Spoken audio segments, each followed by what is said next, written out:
네, 영장 기각 후에 첫 출석 무슨 얘기냐? 뭐 조금 전에 말씀드린 그대로예요. 조국 전 장관이 지금 검찰 조사실에 나와 있다. 김민지 기자, 지금 무슨 건으로 조사받고 있는 겁니까? 네, 유재수 감찰 무마 의혹으로 사건 조사받고 있는데 오늘 동부지검에 3차 소환이 됐다는 얘기입니다. 세 번째. 이 얘기 짚어드리기 전에 왜 구속영장 실질 심사를 받으러 법원에 출석할 때 오랜만에 이 사건에 관련해서 입을 열었던 조국 전 장관의 모습을 먼저 보고 오시죠. 122일입니다. 첫 강제 수사 후에 120일째입니다. 그동안 가족 전체를 대상으로 하는 검찰의 끝이 없는 전방위적 수사를 넘기고 던졌습니다. 혹독한 시간이었습니다. 저는 검찰의 영장 신청 내용에 동의하지 못합니다. 정부장 책임 지시겠다고 했는데 법적 책임도 인정하십니까? 국감이 계속 부인하십니까? 한 말씀만 부탁드립니다.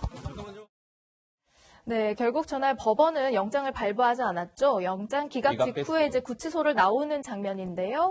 구치소 관계자들과 또 차량 운전자 등등에게 90도로 깍듯이 고개 숙여서 인사하는 모습이 포착되기도 했고요. 예. 또 오늘 조국 전 장관 같은 경우에는 지금 서울 동부지검, 그러니까 유재수 감찰 무마 사건을 수사하고 있는 곳에서 3차 소환을 받았습니다. 관련해서 부른 거고요.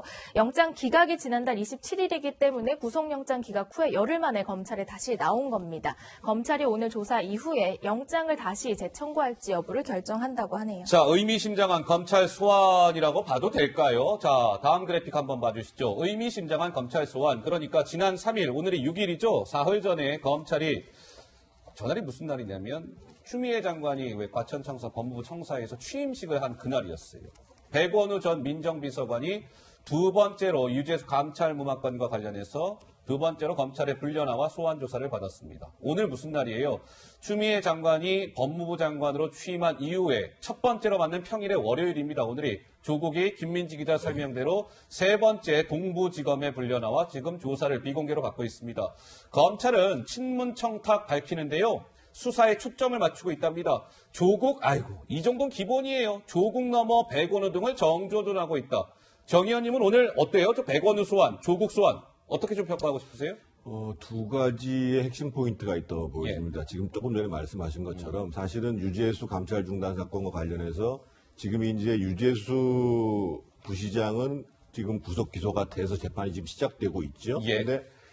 감찰 중단에 영향을 미쳤다라고 추정되어지는 사람에 대해서 아직도 아무런 신병 처리가 안 되고 있어요. 그러네요. 그래서 결국은 그날 저희가 생생하게 기억합니다만 그 조국 장관이 영장 심사를 받을 때 그 당시에 영장 심사하는 판사가 그런 사람들의 그 청탁이 영향을 미쳤냐라고 미쳤다라고 얘기했잖아요. 맞아요. 그래서 그러면 실질적으로 구체적으로 어떠한 인사들이 조국 그 당시 민정수석한테 감사를 중단해달라고 얘기한 건지, 그 과정이 구체적으로 어떠했는지, 그리고 이미 이제 한 번씩들 다 소환들 했잖아요. 지금 뭐 백원우 비서관뿐만 아니라 김경수 지사, 천경 등 윤건영 다 소환했잖아요. 이거하고 이제 맞춰가는 과정들을 하면서 실제로 감찰 중단에 부당하게 영향을 미친 사람들에 대한 신병 처리 문제와 관련해서 이 조국 전 민정수석의 진술을 받아내는 게 하나 있을 거고.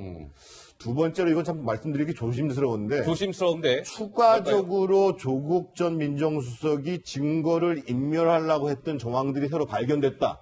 무슨 얘기냐면 지금 영장을 재청구할지 여부에 대해서 검찰에서 이런 방구 얘기를 하지 않아요.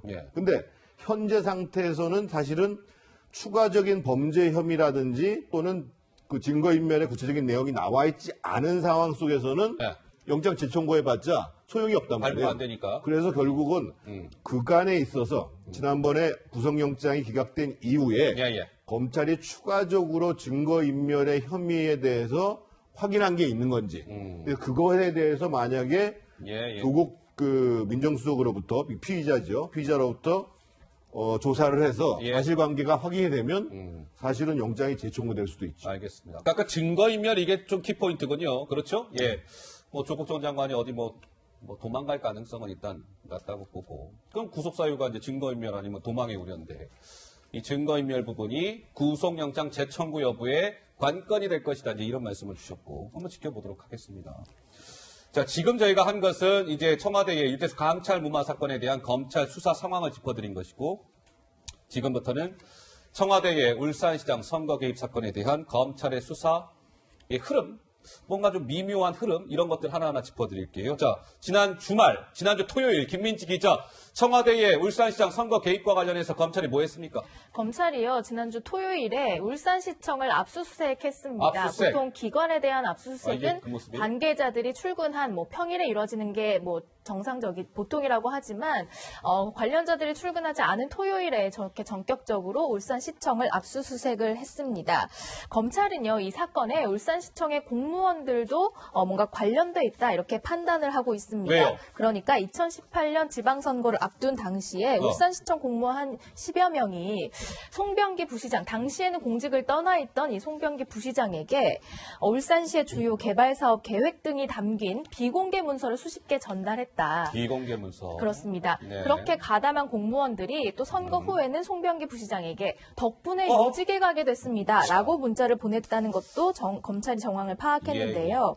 비공개 정보를 전달받은 뒤 그 대가로 선거 뒤에 해당 공무원을 뭔가 요직에 보낸 것 아니냐, 멜관매직 아니냐 이런 의혹도 지금 제기되고 있는 상황입니다. 이준석 의원은 자 이거 지금 그럼 울산시청 공무원들도 송철호 측과 뭔가 관계를 유지하면서 현직 공무원들이 말이에요. 본인 업무하면서 알게 된 이런 비공개 문서나 이런 걸 특정 캠프 쪽에 전달했다면 이건 굉장히 명백한 범죄 행위인 것이고 저런 것들이 이용돼서 송철호 후보가 민주당 후보로서 만약에 울산시장에 당선이 됐다면 이건 크나큰 이제 논란으로 이어질 수밖에 없는 사안이기 때문에 굉장히 예민해 보입니다. 어떻습니까? 그렇죠. 선거에 나선 후보가 예. 사실 해당 관청이 무엇을 하고 있는지 알고 계획을 짜게 되면 굉장히 일치도가 높고 전문성 있는 자료들을 만들 수 있기 때문에 큰 도움이 됩니다. 물론 송병기 부시장이 가가지고 내부 사정을 알고 새로 문건을 만들고 할 수도 있겠지만은 예. 그보다 더 직접적인 개입이거든요. 저는 그렇기 때문에 이거는 관건 선거를 넘어서가지고 공무원들 같은 경우는 대부분 선거 중립의 의무에 대해 잘 알고 있습니다.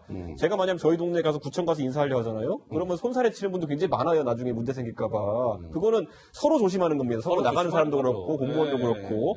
그런데 울산 같은 데에서는 어느 정도 뒷배를 인지하고 있었기에 공무원들이 그런 선거 중립의 의무를 위반해가면서 실제 자료를 넘겼는가. 비공개 문서 줬다는 저는 거예요. 이것은 적극적인 회유의 절차가 없었다면은 절대 이루어질 수 없는 상황입니다. 공무원들이 서리 좀 내놔봐 그러면은 반사적으로 하는 게 뭐냐면 저희 드리면 문제 생깁니다. 했을 때 그 다음에 어떤 식의 회유든지 강압이든지 있지 않았으면은 그런 문서를 전달하지 않습니다. 그렇기 때문에 이거는 예. 계속 수사를 해야 될 대상이고 만약 이 안에서 송병기 부시장이 그들에게 어떤 회유를 했다. 그러면 그 회유에 대한 확신은 또 어떻게 얻었느냐라고 예. 했을 때 이런 부분을 수사하다 보면은 상당히 윗선으로 이제 수사가 전개될 수 있다 이렇게 봅니다. 매관매직 의혹이에요, 시청자 여러분. 그야말로 문자 그대로 매관매직. 정 의원님 한 말씀 그 하세요. 말씀을 좀 말씀드리려고 그러는데요. 네. 지금 사실은 울산시청에 대해서는 이전에 한 번도 압수수색을 했거든요. 두 번째입니다, 이번에 이번이. 추가로 하는 이유가 뭐냐면 저희가 보통 인사를 할 때 사실은 이제 승진을 하거나 예. 또는 이제 좋은 보직에 갈 때는 그 전에 평가한 자료가 있습니다.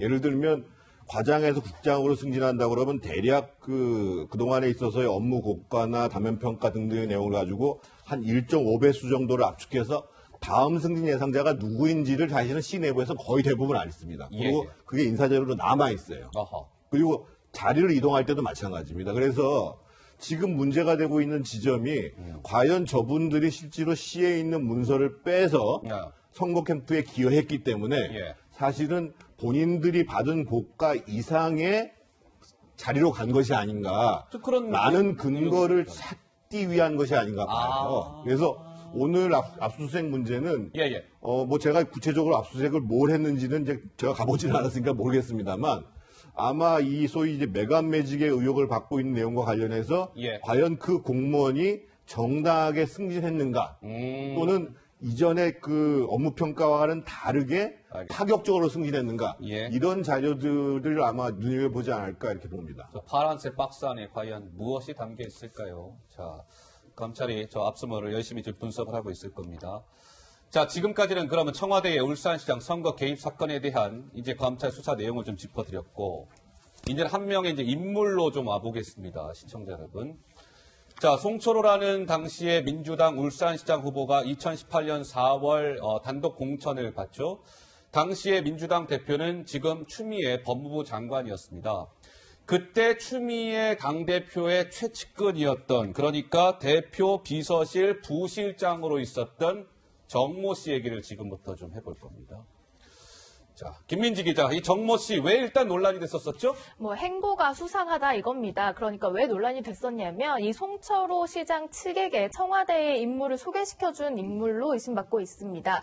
2017년 10월에 송철호 시장에게 청와대 행정관을 소개해준 인물이 바로 이 정모 씨인데요. 정모 씨. 그 이후에 2018년 4월에는 송철호 후보자가 단독 공천을 받게 되고 오케이. 선거 직전인 2018년 5월에는 이 정모 씨가 송철호 캠프에 들어가게 됩니다. 정무특보로 영입이 되는데요. 일련의 과정들이 좀 뭔가 행정과 청와대 사람을 소개시켜주고 단독 공천을 받은 뒤에는 또 캠프로 들어가고 이런 행보가 좀 수상한 것 아니냐 얘기가 나오고 있습니다. 우선은 저 두 번째, 세 번째가 일단 한번 보시자고요. 자, 오창석 부소장께서는 어떻게 보시는지. 자, 당시에 송철호라는 사람을 단독 공천 준 거는 한국당이 아니에요. 민주당이었습니다. 당대표는 추미애였습니다. 추미애의 최측근이었습니다. 이 정모 씨는. 그런데 4월 달에 송철호라는 사람이 심규명 변호사, 임동호 다 제끼고 송철호가 단독 공천을 받아요. 그리고 그 다음 달, 이 추미애의 최측근으로 있었던 정모 씨가 다른 데 간 게 아니라 송철호 캠프에 정무특보로 갑니다. 이 과정이 좀 이상하지 않으세요? 저는 일어날 수 있는 일이라고 생각하고요. 단독 공천은 부산시에 있는 오거돈 후보도 단독 공천을 받았습니다. 네. 그렇기 때문에 단독 공천을 받은 것만으로 뭐라 할 수는 없을 거라고 생각을 하고요. 여느 정당이랑 비슷할 거라고 생각을 하고, 그리고 김경수 경남도지사가 후보로 됐을 때 이철희 의원이라든지 당내 전략가라고 할 수 있는 의원들이 직접 캠프에 참여했습니다. 그러니까 추미애 당시에 당대표의 최측근이라고 할 수 있던 사람이 정치적 역량이 뛰어났으면 그쪽으로 스카웃되거나 또는 갈 수 있다고 봅니다. 왜냐하면 울산이라는 지역 자체가 민주당의 텃밭이 아니기 때문에 격전지 또는 어려운 지역으로 분류가 되어 있었습니다. 그렇고 지방선거, 그러니까 민선으로 국민들이 직접 뽑는 지방선거에서 울산은 단 한 번도 민주당이 당선자를 배출한 적이 없습니다. 그렇기 때문에 유능한 인재가 있다면 보내는 것이 당연하다라고 생각을 하고 중요한 것은 단독 공천 과정에서 어떤 것이 문제가 있었다. 그런 부분은 검찰이 수사할 수 있겠죠. 다만 민주당 내 당시의 예비 후보들 송철호 후보가 압도적으로 예비 후보로서 그 지지율이 높았습니다. 그 점은 당내에서 확실한 부분. 저는 그거를 이제 말씀드리고 싶은 게 정당의 공천이라는 거는 기본적으로 경선이나 경쟁을 원칙으로 하고요. 다만 단수 공천을 할 때는 아까 오 부소장 얘기했던 것처럼 굉장한 전략적 그 의미가 있거나 그래야 되는 것인데 송철호 시장도 사실 울산 언저리에서 정치를 했던 분이고 지금 이제 임동호 최고위원 같은 경우도 울산 언저리에서 정치를 했던 분입니다. 그리고 임동호 최고위원 같은 경우에는 더불어민주당에서 어쨌든 울산시당 위원장에 선출될 정도로 그 지역 내에서 득표력이 있는 사람이에요. 그리고 그걸 바탕으로 최고위원까지 했던 인사거든요. 이런 사람 제치기 쉽지 않습니다. 아무리 그 전략적 이해가 있다 하더라도. 그렇기 때문에 저는 지금 시점에서 이 부분에 대해 의구심이 갈 수밖에 없고 저는 아까 이런 식의 캠프 인사에 대해 사람 꽂아넣기가 굉장히 할 수 있는 거라 말씀하시지만은 우리가 지금 결과론적이긴 하지만 결과를 보면은 그 덕분에 아까 전략 공천되었다는 오거돈 시장과 그리고 송철호 시장의 부시장 둘이 지금 법적 처분을 받게 생겼어요. 도대체 이런 어떤 매관 매직이 있었기에 각 도시의 두 번째 수장인 부시장들이 이런 일을 겪어야 되는 것이고 저는 도대체 민주당에서 인사를 어떻게 하는지 모르겠지만 이번 정부는 도대체 부시장, 오사카 총영사, 무슨 과기부 차관 이런 것들은 왜 자꾸 이런 데 이름이 등장하는 건지 모르겠습니다. 저는 앞으로 사실 지금 오사카 총영사 하시는 분도 기자 출신이신가 그렇던데 열심히 하실 거라 믿지만은 앞으로 거기 누구 간다 그러면 되게 사람들이 관심 가질 것 같아요. 알겠습니다. 자, 그러면 추미애 이제 당대표 시절에 비서실 부실장으로 있었던 이 정모 씨 개인 그 홈페이지에요. 일정이 이제 하나가 포착이 된 거예요. 근데 이게 또 좀 묘하다 이런 얘기가 나오는데 2017년 9월 26일 수요일 날 딱 일정표를 쭉쭉쭉 보고 이거 좀 멈춘 거 없어요? 자, 이겁니다. 자, 26일 수요일 날 11시에 더민주 정당발전위원장 최재성 전 의원 면담. 이 지금 정모 씨 그 일정입니다. 2017년 9월 26일 본인 홈페이지에 있던 거예요.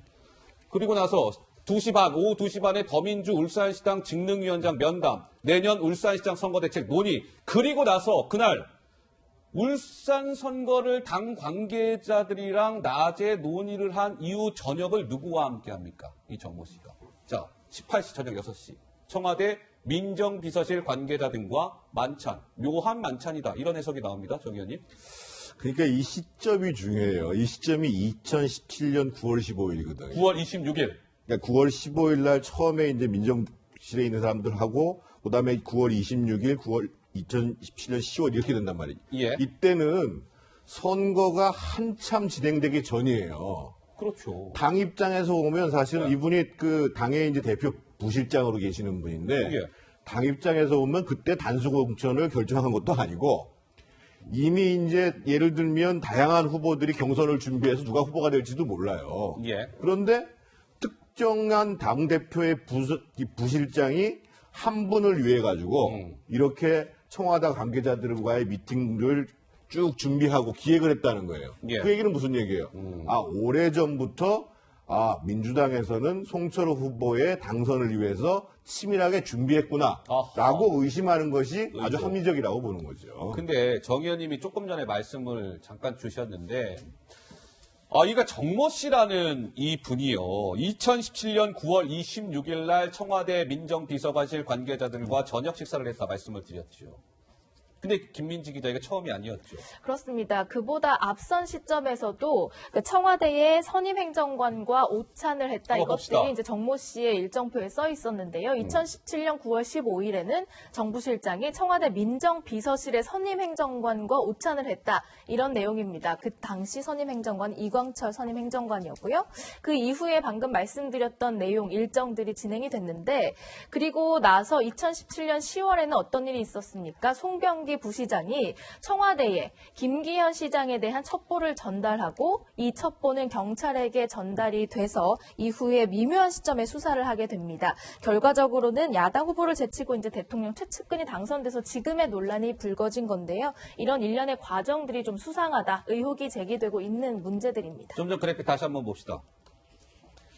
그러니까 이 정모 씨가 제 계속 말씀을 좀 잘 감이 안 오실 것 같아서 이제 추미애 민주당 당대표 시절에 그 대표의 비서실의 부실장을 맡고 있었던 정모 씨라는 사람이 지금 이러한 행보를 보였다라는 걸 김민지 기자가 한번 좀 설명을 한 거예요. 자, 보세요. 자, 9월 15일, 9월 26일, 그 다음에 10월 달 여기에 공통적으로 등장하는 단어가 하나 있습니다. 노란색 저희가 색칠을 좀 해놨어요. 청와대 민정비서관실이 등장을 합니다. 자, 이러한 과정들이요. 우리 오창석 부소장께서 보시기에는 특별한 좀 의미를 부여할 만한 일이 아니라고 보십니까? 자유한국당에서는 상당히 지금 일련의 이런 흐름을 이거 청와대와 송철호 측이 뭔가 진즉부터 손잡고 송철호 당선을 위해서 작전 다 짜고 움직인 거 아니야? 이렇게 보고 있는데요. 어떻습니까? 글쎄요, 이렇게 밥 먹는 거 가지고 이렇게까지 문제를 삼을 필요가 있나라는 저는 생각이 드는데, 기본적으로 2017년 당시만 하더라도 민주당의 지방선거 압승을 예상한 사람들은 별로 없었습니다. 2018년 들어서야 그 정도를 예상했었던 거죠. 예. 근데 그리고 지금 법무부 장관으로 간 추미애 당시 당대표가 급을 낮춰서 갔다라고 얘기를 했거든요. 그러면 최소한 장관급 이상이란 거예요. 근데 민정비서관이랑 추미애 여당 당대표가 만나서 뭔가 얘기한다는 것 자체가 급이 안 맞을 수도 있습니다. 그리고 당대표도 바쁘기 때문에 여러 가지 사람을 만나야겠죠. 그럼 최측근인 사람을 보내서 청와대 의견이나 다른 굳이 울산시장 선거가 아니라도 다른 내용을 만나서 이야기할 수 있는 부분이 있어요. 예. 그런데 이걸 굳이 그쪽을 한쪽으로 몰아간다는 것 자체가 너무 문제를 삼으려고 하는 것이 아닌가라는 생각이 좀 듭니다. 네. 예. 뭐 밥 먹는 거 가지고 뭐 이렇게 지나치게. 그렇죠. 사실 의미를 밥 먹을 때 부여하느냐? 무슨 얘기했는지도 잘 모르고요. 예. 그리고 사실 민주당의 전략지라고 울산이 분류된 건 2017년이 아닙니다. 예. 2018년 들어와서 분위기가 바뀌고 나서부터 얘기했죠. 알겠습니다. 자, 더 하실 말씀 없으시면? 아니, 저는 근데 네. 그거를 그냥 밥 먹는 모임이라고 하기에는 네. 실제로 임동호 최고위원도 뭐 언론에 이제 말이 잠시 이제 좀 오락가락 할 때는 있지만은 민정에서 어떤 제안을 받았다는 주장을 한 적도 있었고 보통 이런 어떤 후보 간의 조정이나 이런 것들은 정무에서 다루는 경우 봤어도 민정이 다루는 건 처음 봤다고 이제 얘기를 했기 때문에 이런 특이한 상황이 발생한 것은 사실이고 그 특이한 상황의 관계자들과 하필이면 상대 후보인 송철호 캠프의 부실장으로 가게 된 인사가 만났다는 것은 제가 봤을 때는 개연성이 있다고 보는 것이 마치 이게 그냥 밥 먹는 모임이다 이러고 가면은요. 전 대한민국에 죄를 물어야 될 사람은 아무도 없습니다. 모여서 밥 먹으면서 나쁜 짓 하는 거지 어디서 그 수사해가지고 밝히는 겁니다. 그런 거는. 알겠습니다. 자, 어쨌든 검찰 수사 결과를 통해 드러나겠죠. 이 오찬과 만찬이 적절한 것이었느냐, 부적절한 것이었느냐, 검찰이 열심히 들여다보고 있을 겁니다. 자, 이번에는 조국 전 장관의 그 부부가 본인 아들의 조지 워싱턴 대학교의 객관식 시험 10문제를 엄마는 1번부터 5번, 아빠는 6번부터 10번 대신 쳐준 거 아닙니까, 이 논란. 자, 김민지 기자. 유시민 이사장이 약간 좀 이런 표현 해도 됩니까? 약간 뻘쭘한 상황에 놓이게 됐다면서요? 그렇습니다. 방금 말씀하신 그 아들의 대리시험 문제 의혹에 관련해서 유시민 이사장이요. 처음에 이렇게 두둔한 바 있습니다. 먼저 그 목소리 듣고 오시죠. 이건 뭐냐 하면 아드님이 집에서 본 오픈북 시험이에요. 그냥 오픈북 시험이니까 어떤 자료든 다 참고할 수 있는 시험이에요. 그러니까 이 지금 오늘 공소장이라는 것은 검찰의 주장이에요. 단지 검찰의 주장에 불과한 것이고 이 사실관계에 대해서는 아직 확인되지 않았고요.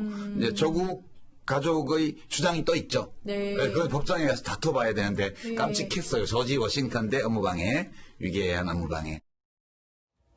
오픈북 시험이라 뭔가 문제가 없다는 취지로 이렇게 이야기했지만요. 조지 워싱턴 대학교의 입장은 다릅니다. 부모의 입장이 대립 시험은 명백한 부정행위라고 판단하고 있고 만약 한국 검찰이 증거를 공유한다면 우리 쪽에서도 진상 조사를 하겠다라고 했고요. 이 대학교 이제 어떤 규정에 보면 타인의 협업이나 도움은 부정행위, 치팅으로 판단하고 있다는 게 이 대학교 교칙에 나와 있는 내용입니다. 근데 사실은 너무 저희가 좀 당연한 얘기를 하고 있는 걸 수도 있어요. 이게 무슨 시험이라는 것이 오픈북은 그 책을 참고할 수 있다는 것이지 부모님들이 대신 시험 쳐주라는 의미 아니잖아요. 그리고 본인의 힘으로 시험 쳐야 된다는 것은 어찌 보면 너무나 당연한 이야기인데 저희가 참 이 얘기를 지금 하고 있는데요. 자, 어찌됐건 유시민 이사장 바보 되신 것 같은데요. 이렇게 일갈한 사람이 있습니다. 하태경 새로운 보수당 책임대표 말하길 부정행위가 아니라고 억지 쓰던 유모 작가님 이제는 국제적 바보가 되셨네요. 누리꾼들은 또 이런 반응을 보이고 있답니다. 부모 도움받아서 시험 볼 거라고 미국 대학은 상상조차 아마 못했을 겁니다. 국가적 망신이에요. 당사자가 대한민국 서열 1위 대학 법학과 교수라는 건 역시 국가적 망신입니다. 뭐 이런 누리꾼들의 반응. 정 의원님은 어떤 생각 드세요? 지금 이 논란? 먼저 유시민 이사장께서 너무 조국 장관을 옹호하려다 보니까 총기가 흐려진 것 같아요. 총기가 흐려졌다. 도저히 할 수 없는 얘기를 자꾸만 반복적으로 하세요. 예. 그래서 참 안타깝고요. 저는 적어도 이 문제에 대해서는 지금은 이제 조국 교수죠. 그리고 피의자가 되셨는데 적어도 국민들한테 사과를 하셔야 됩니다. 이 문제. 국민들께 사과해야 한다. 왜냐하면 조국 교수는 대한민국 서울대학교에서 형법을 가리키는 선생이에요. 교수죠. 예. 그리고 한 달 정도 재직했습니다만 소위 정의를 관장한다고 하는 법무부 장관직에 있었어요. 그러면 이 뉴스가 다른 나라에 알려지면 도대체 대한민국에서 형법을 가리키는 교수가 부정행위를 아들하고 같이 저렇게 해서 하고 법무부 장관이라는 사람이 그런 부정행위에 관여를 하고 이거를 도대체 어떻게 이해를 하냐 말이에요. 그래서 업무방해를 가지고 어느 정도의 형을 받아야 될지는 모르겠지만 적어도 지금 공소장에 확인된 사실과 관련해서 저는 분명하게 입장도 얘기하고 사과해야 된다. 사과하는 것이 도리예요. 제가 예전에 이제 조국 장관 딸이 무슨 AP 시험을 봤으니까 뭐 굉장히 공부를 잘하고 이런 말도 안 되는 소리를 하길래 제가 그때 그걸 지적했었는데 사실 지금도 제가 이제 저걸 보면서 놀랐던 게 온라인 시험과 오픈북 시험이라는 개념은 완전 다른 개념입니다. 교묘하게 섞고 있거든요. 온라인 시험이라는 것은 그냥 형식이 온라인인 것이고요. 오픈북은 자료를 참조한 데 있어가지고 예를 들면 고전이라는 걸 옆에 놓고 풀어야 되는 시험이기 때문에 다 외울 수가 없으니까 그렇게 하라는 하나의 형식이에요. 이걸 교묘히 지금 섞고 있는 것인데 제가 학교 다닐 때 보면 온라인이라고 해서 무조건 오픈북도 아닙니다. 그래요? 당연히 그렇죠. 그거는 실제로 온라인 시험이라고 해놓고 구글 검색하지 마세요라고 되는 경우도 있어요. 그러니까 지금 그걸 교묘하게 섞고 있는 것이고 온라인 시험 같은 경우에 보통 그런 어떤 학업 진정성이라든지 이런 것에 있어가지고 저해 요소가 적은 시험, 그냥 가볍게 보는 시험들을 많이 쓰는 방식이거든요. 그러니까 저는 조국 장관 내외가 상당히 이례적이었던 게 뭐냐면은 뭐가 이례적이에요? 저 정도 시험에까지 달려들어서 1번부터 5번까지, 6번부터 10번까지 나눠 풀 정도면은 이거는 굉장히 저 자녀들의 학업에 개입을 많이 한 거거든요. 자, 우리가 입시에서도 봤을 때 황당한 일들이 많았던 것이 대부분의 의대를 가고 싶고 의전을 가고 싶고 그다음에 법전을 가고 싶은 그런 법학전문대에 가고 싶은 학생들 같은 경우에는요. 가장 먼저 달려드는 게 뭐냐면은 영어 공인 성적 성적을 올리기. 아니면 리트 이런 거 성적 올리기 이런 거거든요.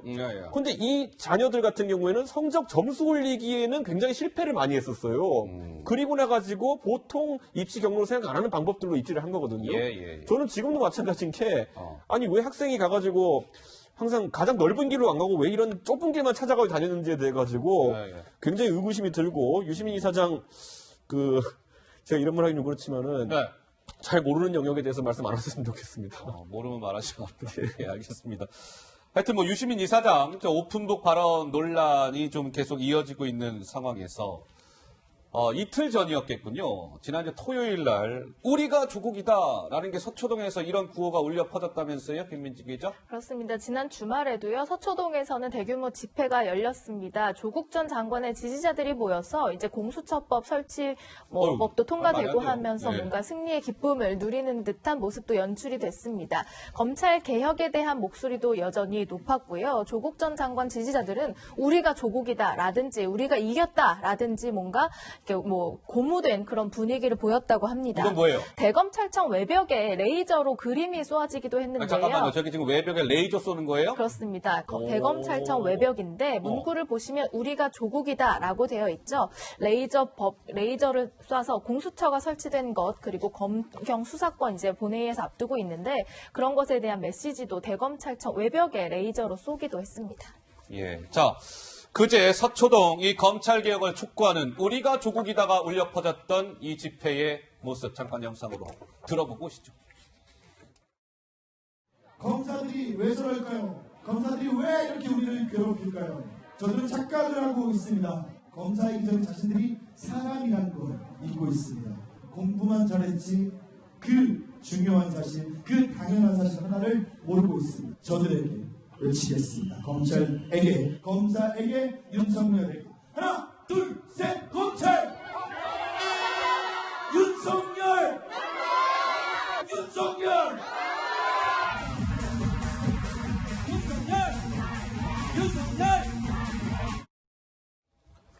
네, 새해가 밝았으나 서초동 대검 청사 앞에서는 검찰 개혁을 촉구하는 그러면서도 윤석열 검찰총장을 비판하는 집회가 열렸습니다. 지금 보시는 바와 같이 윤석열 방패 뭐 이렇게 노래도 울려 퍼졌고요.